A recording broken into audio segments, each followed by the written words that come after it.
Good morning, everybody, and welcome back to the walk. Today is Friday, March 7th, and we are up to Ezekiel 38, verses 4, and starting with verse 4. And there's a note from the Apologetic Study Bible about verses 4 through 7, which says, "These verses identify a northern confederacy of Gog's allies, 9 nations that make up Gog's army amassed. They came together to obliterate Israel from the land. It is called a huge assembly in verse 4, with soldiers from Persia, which is now Iran, Cush, which is Ethiopia, Put, which is Libya, Gomer, which is Armenia, Togarmah, which is Armenia, all of whom will join the armies of Gog, which could be Iraq, Magog, which is Western Asia or Scythians, Meshech, which is Armenia and Azerbaijan, and Tubal, which is Armenia and Azerbaijan." So we're getting into verse 4 here, and there's a lot of words in here that I really dug into as we got into this.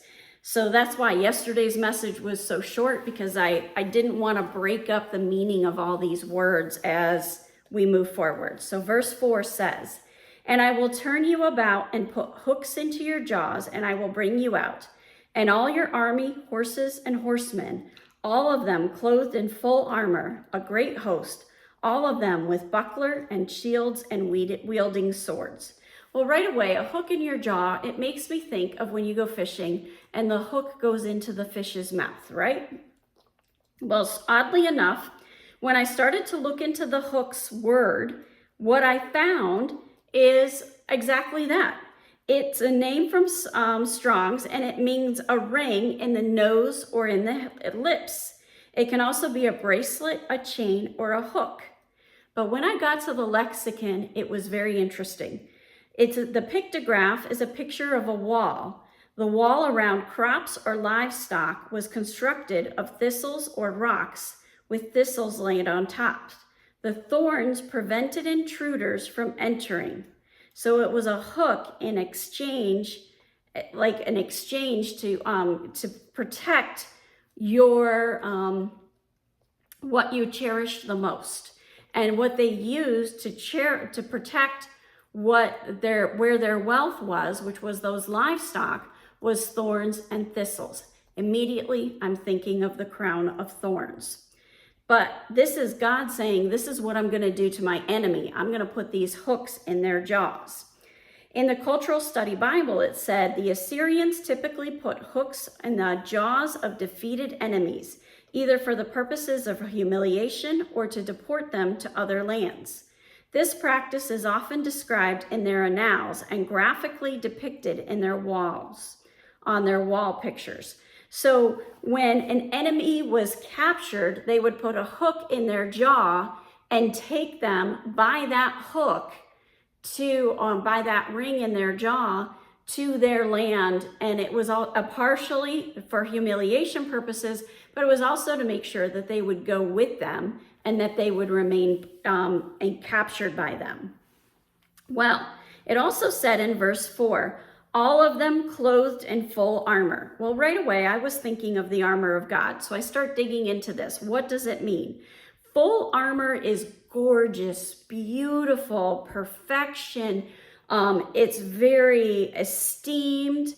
And the pictograph was a picture of a bent palm representing the bending or subduing of the will. And it was also the picture of the staff or the yoke. So this is coming under the yoke of a shepherd and subduing yourself or submitting to their will. So they are taming this glorious army and taking them and putting those hooks in their jaws.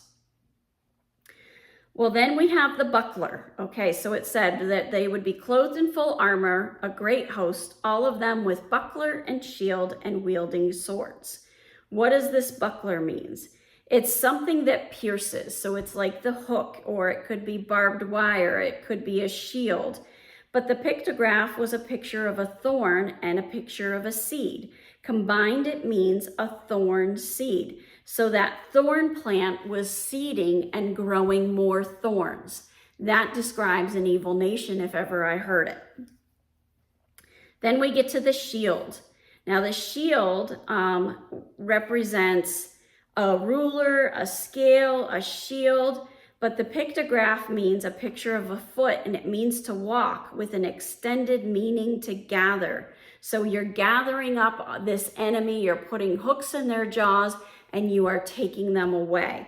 That's what all that means. So I started to wonder, what does it mean to wield the sword?